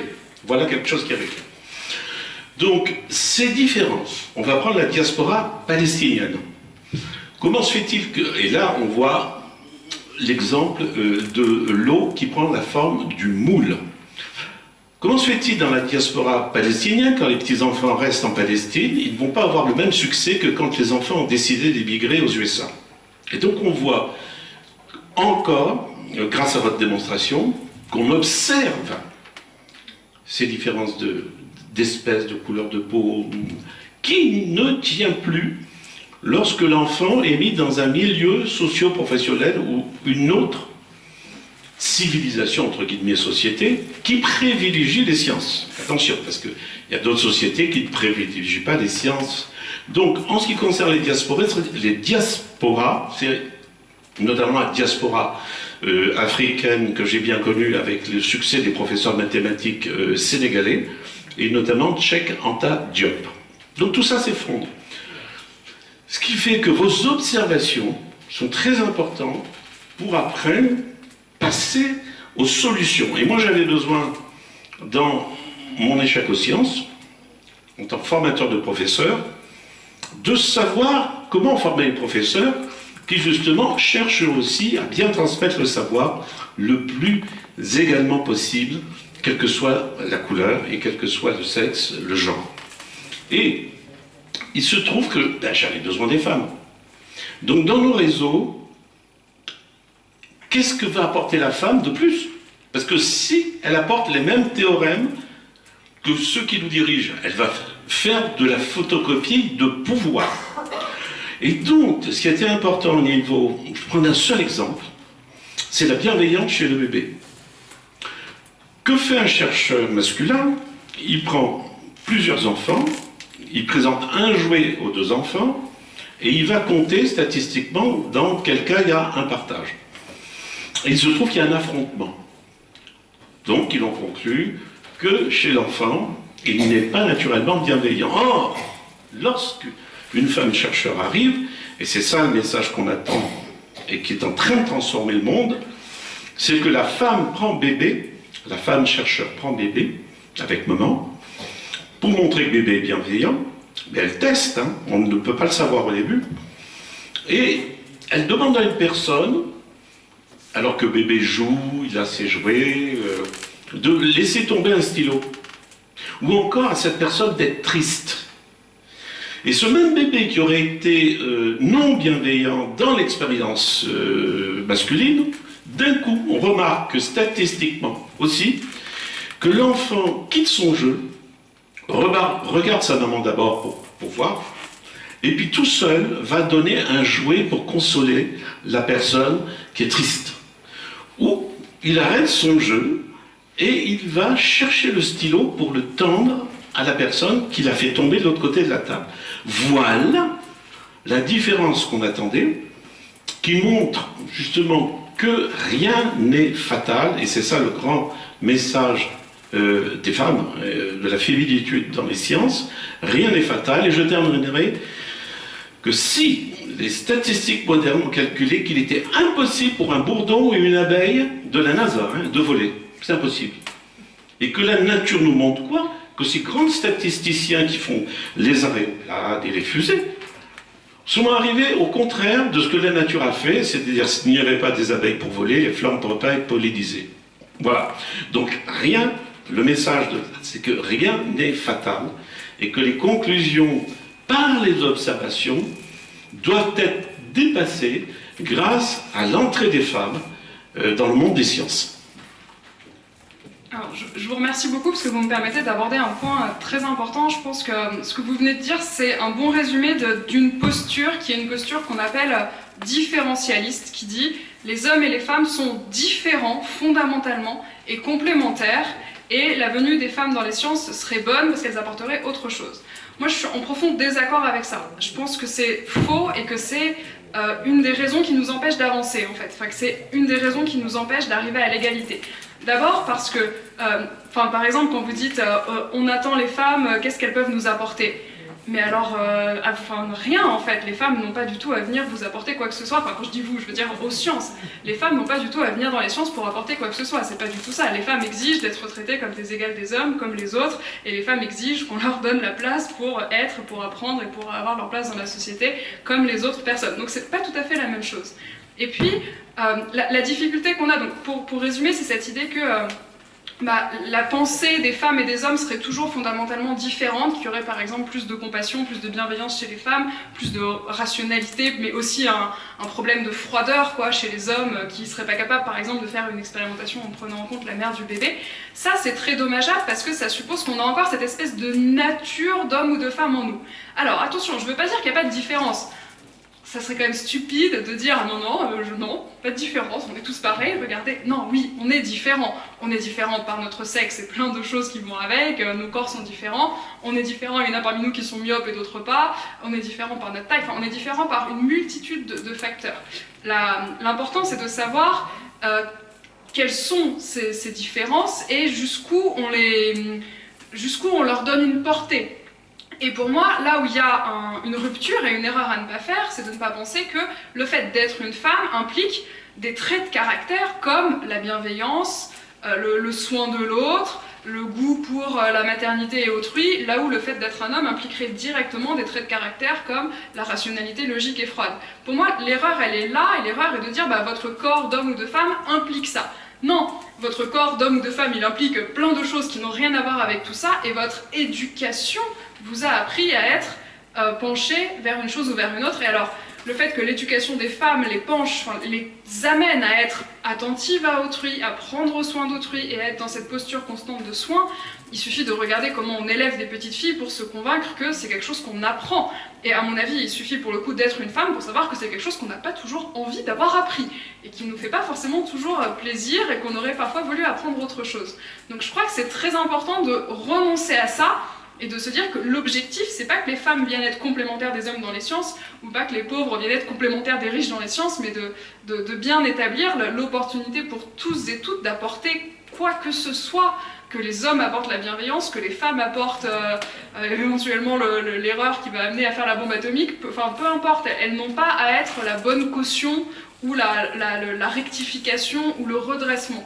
Donc voilà, c'est une vision, enfin moi, la vision de l'égalité que je porte et dont je suis convaincue qu'elle pourra changer quelque chose, c'est une vision qui est vraiment qui refuse quoi, ce postulat de départ qu'on a des différences de caractère fondamentales qu'on n'a pas apprises quoi. Voilà.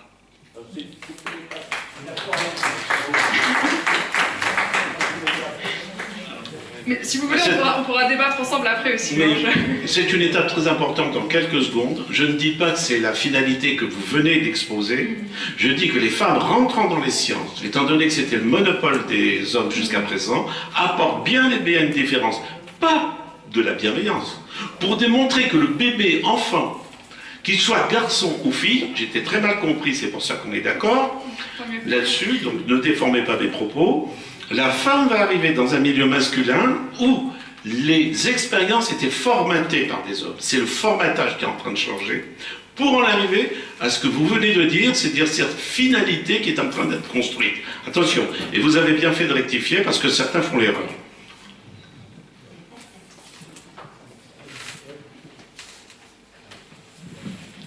Bonjour. D'abord, excusez-moi de faire une question courte. Donc, est-ce que vous avez étudié l'impact et l'importance des cours particuliers dans l'aspect social de l'apprentissage des maths? Alors, c'est une très bonne question. Pour ma part, non. Parce que mon enquête de terrain, j'ai pris le parti de la faire dans des milieux sociaux populaires et défavorisés. C'est-à-dire, l'idée, c'était d'étudier des enfants qui étaient dans des réseaux d'éducation prioritaire, donc dans des classes populaires, et en fait, personne n'a de cours particulier à cet endroit-là. Donc, là, le constat, donc ils n'ont pas de cours particulier et ils ont peu de chances d'aller en sciences. Un de mes projets était de dupliquer l'enquête chez ceux qui passent et qui y arrivent. Alors, j'ai quand même fait quelques travaux, mais sur des adolescents, et notamment dans une des enquêtes j'ai fait une enquête sur les ados qui sont passionnés par les sciences sur YouTube. Donc, je ne sais pas si vous regardez, par exemple, il y avait Y penser avant, il y a une Dr Nozman, Experiment Boy, il y a plein de chaînes de sciences sur YouTube.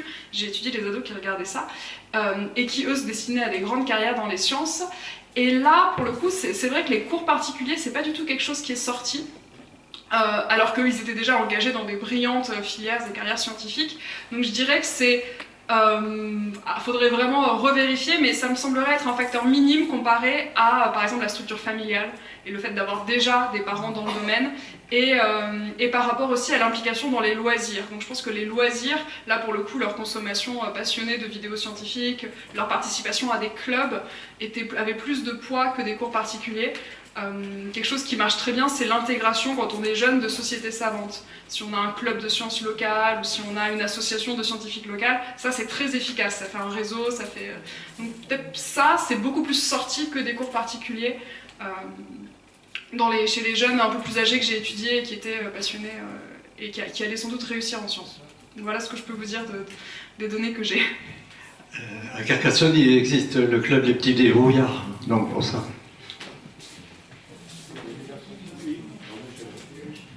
Oui, bonjour. Je voudrais avoir votre avis sur ces exemples. Je pense que dans la salle, il y en a qui pourraient témoigner de la même manière, de ces enfants dans la même famille, qui sont petits, des enfants de 4-5 ans, dans la même famille, et qui sont capables de vous faire des sommes, de jouer aux échecs, etc., en étant tout petits. Et le frère ne réussit pas Hein? Alors, et même dans les classes, on voit ça, des enfants très jeunes qui sont capables de résoudre des problèmes très simples. Et parfois, ce sont des enfants d'ingénieurs qui ne réussissent pas du tout, et d'autres des enfants d'ouvriers qui réussissent très bien. D'ailleurs, Jules Ferry, quand il a une petite précision que vous devez connaître, quand Jules Ferry a préparé l'école obligatoire, il a formé des enseignants qui souvent, très souvent, venaient des familles d'ouvriers. Et vous voyez, si vous faites des statistiques sur les enseignants de maintenant, ils viennent de milieux ouvriers. Plus maintenant. Enfin, bon, peut-être de ma génération, alors, bon, je suis déjà vieille, hein, peut-être moins maintenant, mais je veux dire, il y avait énormément, et qui ont bien réussi, voilà. Donc je voudrais votre avis sur là-dessus, parce que, justement, j'aurais tendance à... C'est pour ça que je suis venue ici ce soir, avec le titre, pour moi, eh ben, il y a peut-être une bosse des maths, voilà. Je voudrais votre avis. C'est plusieurs très bonnes questions. Pour l'affaire des fratries... Pour l'affaire des fratries, pour moi, c'est une des choses les plus intéressantes que peut expliquer la sociologie de la famille, comment des frères et des sœurs finissent par être si différents. Et c'est l'idée qu'on peut avoir l'impression que des parents éduquent de la même façon, mais en réalité, des parents n'éduquent jamais de la même façon des enfants, quand bien même ils le veulent. La raison la plus simple, c'est qu'au début, il n'y en a qu'un, et après, il y en a deux. Donc déjà, la famille a changé. Et donc rien que le fait qu'il y a un aîné qui pendant un temps est seul, puis un cadet ou une cadette qui arrive derrière, change la structure familiale. Après, pour savoir, pour des cas particuliers, il faudrait aller observer les familles. Mais quand on fait un peu d'observation des familles, on se rend compte très vite à quel point les enfants ne sont pas traités de la même façon. Et donc il y a deux idées. Il y a l'idée que les enfants dans une famille ne sont pas traités de la même façon, même quand on le veut. C'est pas forcément une mauvaise chose hein, d'ailleurs, mais on ne peut pas de toute façon. Et la façon dont on éduque les enfants, mais surtout la façon dont on se représente les enfants a un impact énorme sur ce qu'ils vont devenir. Donc toutes les représentations qu'on a, tout ce qu'on se dit, tiens mon enfant il est plutôt comme ça, ou tiens il a tel trait de caractère, a un pouvoir énorme sur ce que l'enfant va devenir. Donc parfois on a l'impression que des choses se développent chez des enfants extrêmement jeunes, et on se dit mais il est si petit, il n'a pas eu le temps d'apprendre ça. En fait, si, je me suis rendu compte un jour qu'on n'était pas étonné de la vitesse à laquelle les enfants apprenaient à parler et à marcher, mais qu'on avait l'air surpris qu'ils apprennent en même temps comment est notre société. En fait, ça s'apprend aussi très vite, notamment comment je dois me comporter, comment je peux répondre, comment je peux me positionner, c'est des choses qui s'apprennent extrêmement vite. Le genre, on sait que le fille-garçon, ça s'apprend très vite, la position aîné-cadet, ça s'apprend très vite, etc. Enfin, je pense que vous connaissez aussi pas mal de travaux sur le nombre de mots qu'on apprend selon la famille dans laquelle on est. Donc, très tôt, très vite, il y a des différences qui se créent. Donc, il faudrait... alors, il y a des collègues qui font une enquête comme ça qui va suivre des enfants pendant 20 ans, avant leur naissance à leur âge adulte. Je crois qu'ils ont 12 ans maintenant, les enfants. Mais pour montrer à quel point il se passe des choses tout le temps, dans tous les tout petits choix que font les parents. Donc là, pour deux frères et sœurs dont on pourrait penser qu'ils se ressemblent beaucoup mais qui sont très différents, il faudrait être une petite mouche sur le mur de la chambre pour savoir, mais bon, on peut quand même, si on mène l'enquête... En général, quand on mène l'enquête, on retrouve des explications qui font qu'un tel est devenu ceci, une telle est devenue cela. On peut refaire le parcours. Il y a beaucoup de choses qui se jouent dans la place qu'on veut donner à l'enfant quand il arrive et dans les représentations qu'on pose sur lui. Souvent, dans les familles, si un enfant a été identifié d'une certaine façon, on va essayer de différencier l'enfant suivant pour pas justement dans l'idée que chaque enfant est différent. Donc, on va rarement avoir les deux qui peuvent occuper la même place. Donc, c'est des choses comme ça qui peuvent se jouer. Donc si l'un est scientifique, peut-être qu'à l'autre on va encourager des penchants différents. Et c'est des micro-interactions, ça va être les petits objets qu'on achète, les petites remarques qu'on fait sans s'en rendre compte qui vont jouer là-dessus. Il y avait une deuxième partie dans votre question qui était intéressante sur on va dire, les cas qui défient les statistiques. Bien sûr, il y a le niveau statistique de réussite des enfants d'ouvriers et des enfants de cadres, et puis il y a la vraie vie, où il y a, et fort heureusement, des gens qui défient ces grandes tendances et qui, venant d'un milieu, vont devenir des transfuges de classe, vont réussir brillamment là où on ne s'y attendait pas. Oui, heureusement, il y en a. Et là, pareil, très souvent, si on essaye de comprendre pourquoi on trouve des choses, on trouve des rencontres, on trouve des configurations particulières qui vont permettre une réussite. Ça peut être le lieu d'habitation, ça peut être une histoire familiale. Enfin, en général, on arrive à comprendre, mais ce sont des cas particuliers, donc on ne peut les expliquer que par cette analyse, je pense, un peu plus fine quoi, de leur parcours.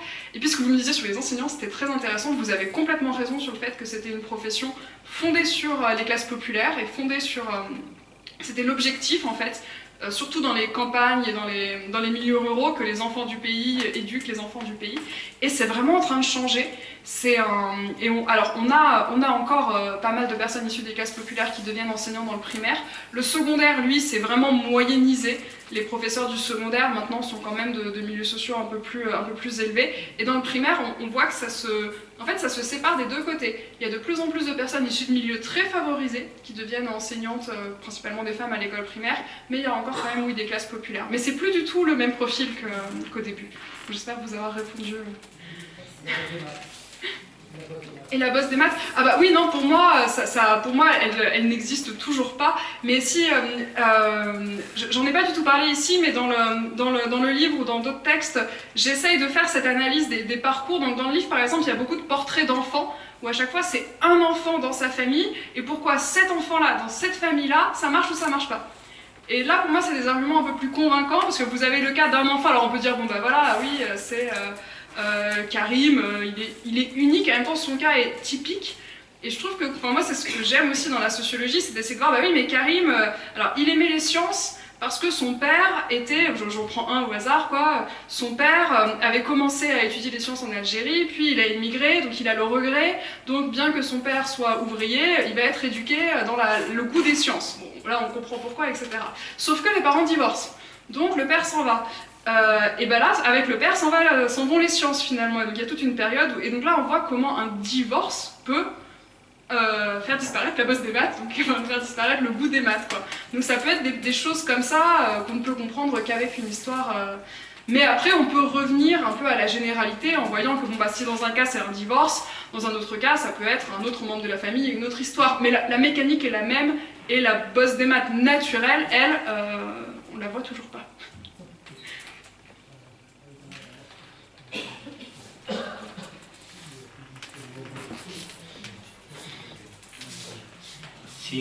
Juste le remarque, finalement c'est le débat entre l'inné et l'acquis, oui, tout à fait. Et de l'importance de l'éducation, mais également de l'éducation au sens large, pas seulement dans la famille, oui. Mais à l'école, dans le milieu social et dans le monde tout court, en tenant compte des autres moyens d'influence qui sont les médias et qui sont notamment Internet, de plus en plus, au détriment d'ailleurs de l'enseignement tout court. Par rapport aux remarques, j'ai retenu ce que disait Jean-Marie tout à l'heure, c'est qu'il faut se méfier d'une chose, et on l'a vu pour les peintures rupestres, souvent des femmes ont eu des idées formidables, ont trouvé des idées et des inventions formidables, mais ce n'est pas elles qui les ont publiées.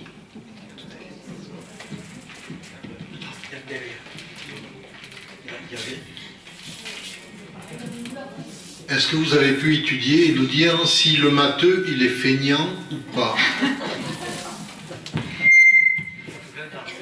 Alors, j'ai pas étudié ça, mais je pense qu'on peut dire non. Non, le matheux n'est pas feignant. Non, je crois que ça serait pas une bonne description.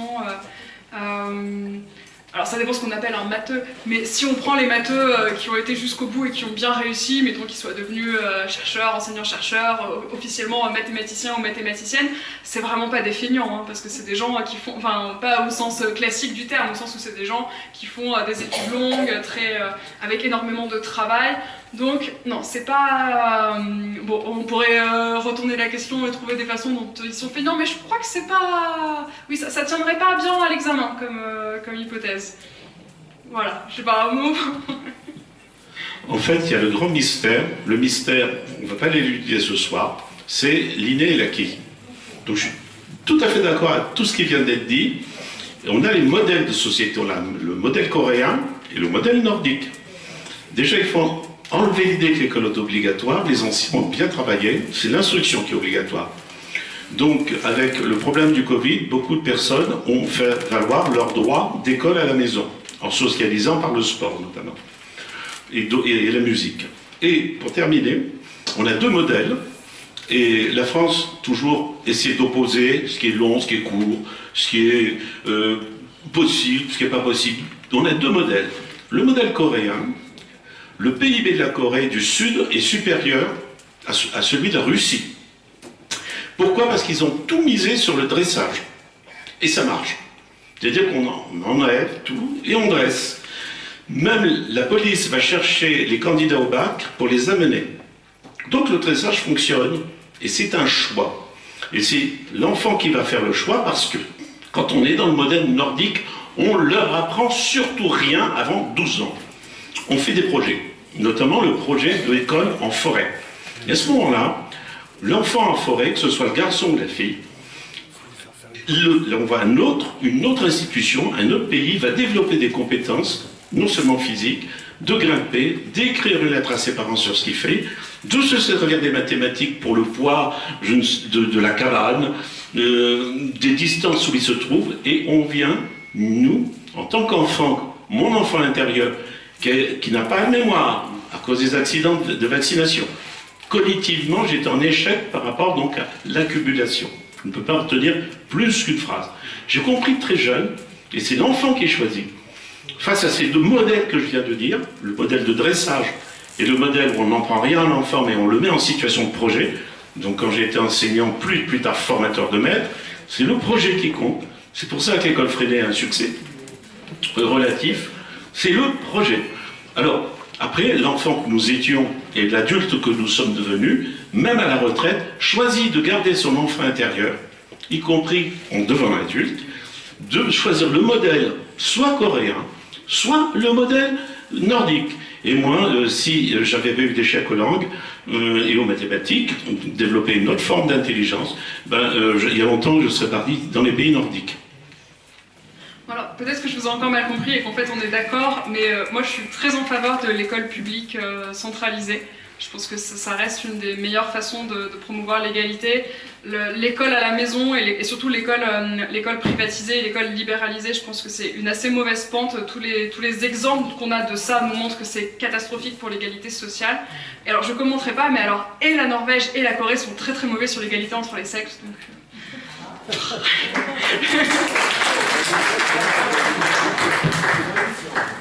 Bon, je vous propose de... Donc, avant de vous proposer, je vais quand même dire quelque chose concernant la Main-le-Père. Il y a une inégalité de la Main-le-Père par rapport au reste du monde, parce que la Main-le-Père a produit 2 prix Nobel quand même. Paul Sabatier et Abel Fert. Hein, donc il n'y a pas beaucoup de régions au monde qui sont capables de prétendre à un tel succès.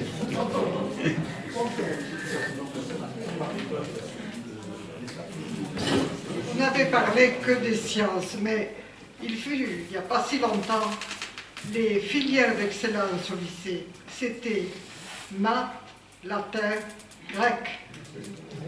Il est bien dommage que l'on ait abandonné ce système-là, parce que pour la formation de l'esprit, pour la connaissance du français, même sans faire des hellénistes distingués, c'était des enfants qui parlaient et écrivaient français.